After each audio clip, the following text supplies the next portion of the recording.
오랫동안 태양계의 아득한 변경은 깊은 수수께끼에 쌓여 있었습니다. 은하 스케일로 비교적 가까이 있는 명왕성보다 먼 은하가 더 잘 알려져 있었을 정도입니다. 여러분 안녕하세요. 물론 유명한 뉴 호라이즌즈 미션을 통해 우리는 새로운 데이터를 대량으로 얻을 수 있었습니다. 하지만 그건 남김없이 모든 것을 알아냈을까요? 여러분, 여기는 토픽입니다. 해왕성 외연 천체에 대해 우리가 모르는 것은 무엇일까요? 또 그 이유는? 이것을 보면 모든 것을 알 수 있습니다. 그럼 시작할게요.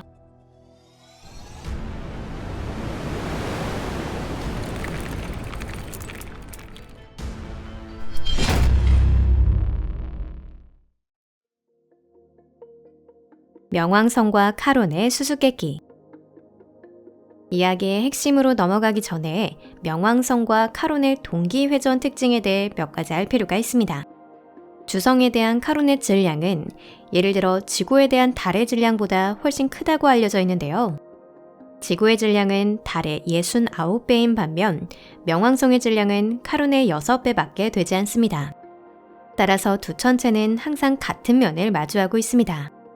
전체적으로는 카론이 명왕성 주위를 돌고 있는 것이 아니라 두 천체가 공통의 중심 주위를 춤추고 있는 것입니다. 사실 공통 중심 주위를 돈다는 것은 모든 행성과 그 위성에도 해당됩니다. 단, 지구의 경우 지구, 달의 공통 중심은 지구 표면 아래에 있습니다. 한편 이번 경우에는 공통 중심은 명왕성 바깥쪽에 있습니다. 명왕성과 카론의 이러한 위치 관계에서 이 두 가지를 따로 포착하는 것이 아니라 불가분해, 강하게 결합된 계열로 파악할 수 있습니다. 이 덕분에 조사할 만한 독특한 가능성이나 현상이 많이 생겨나지만 심각한 문제도 많이 생겨나는데요. 탐사선 뉴 호라이즌즈가 명왕성계를 통과할 때 최소한의 노력으로 두 천체의 세부 사항을 가능한 한 포착할 수 있도록 코스를 수정해야 했습니다. 그 결과 명왕성의 반구 중 카론에 접해있지 않은 쪽에 양호하고 상세한 사진을 입수할 수 있었습니다. 또 훨씬 저화질이긴 했지만 카론 뒷면의 사진도 구할 수 있었습니다. 이때 남극의 위도권은 완전히 미조사 상태였습니다. 포토 세션이 진행되었을 때 명왕성은 극야였습니다. 카론도 비슷한 상황에서 카론의 남반구, 특히 극역의 조사는 거의 이루어지지 않았죠. 그 이유는 순수한 호기심을 충족시키지 못했기 때문이라든가 거기서 어떤 재미있는 것을 발견할 수 있을까 하는 궁금증을 충족시키기 못했기 때문만은 아닙니다. 명왕성과 카론은 아직 충분히 조사되었다고 할 수 없기 때문에 과학자들은 몇 가지 국소적인 이상의 성질에 대해 가설을 세울 수 없었습니다. 예를 들어 모르도르라고 불리는 유명한 반점이 있는데요. 이는 카론 북극에 있는 이 천체치고는 거대한 계곡으로 다른 지역과 비교하면 색조가 크게 다릅니다. 카론의 표면이 전체적으로 회색이나 오프 화이트인 반면 모르도르는 붉은 빛을 띠고 있습니다. 모르도르의 기원에 대해서는 다양한 가설이 존재합니다. 일설에 따르면 이것은 무언가 큰 천체가 충돌한 흔적이라고 하는데요. 또 다른 설에 따르면 카론의 멍은 과거 지금보다 두껍던 명왕성의 대기가 카론 쪽으로 이동하면서 강수가 되어 극역에 쏟아지면서 생긴 것이라고 합니다. 이 설은 가장 논리적이고 진실에 가까운 것처럼 보입니다. 하지만 그걸 증명하기 위해서는 카론의 남극에서도 비슷한 멍을 찾을 필요가 있습니다. 다만 그 지역에 대해서는 아무것도 모르죠. 만약 거기에 멍이 없다면 다른 설을 생각해야 합니다. 본래 카론은 유로파 같은 것일지도 모릅니다. 일부 과학자들의 견해로는 표면에 있는 얼음 밑에 바다가 있고 거기에 생명이 있을 가능성도 충분히 있다고 하는데요.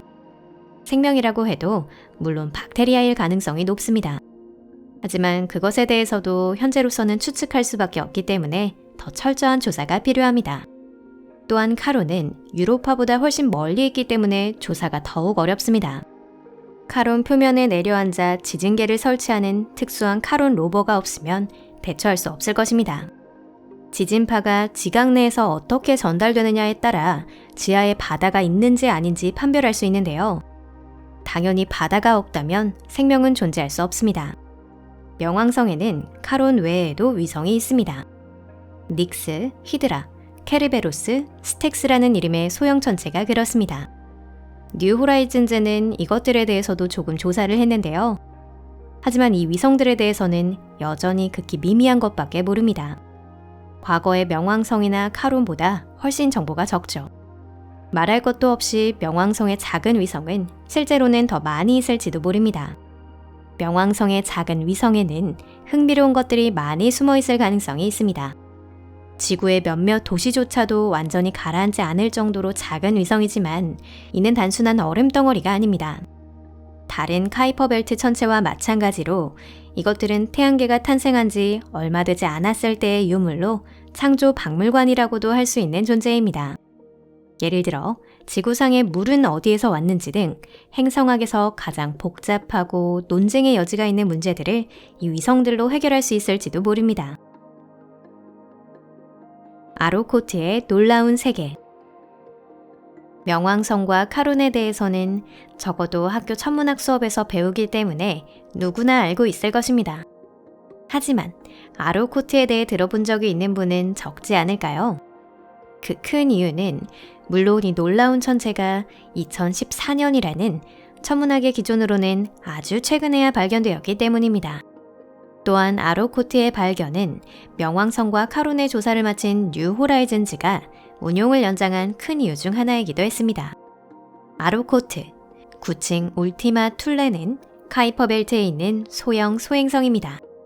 그 특이한 형상 때문에 과학자들의 눈에 띄었는데요. 사진에서는 크고 작은 부분이 뚜렷하여 서양 배처럼 보입니다. 아로코트는 황도면에 가까운 곳을 돌고 있으며 발견 시 명왕성 옆에 있었습니다.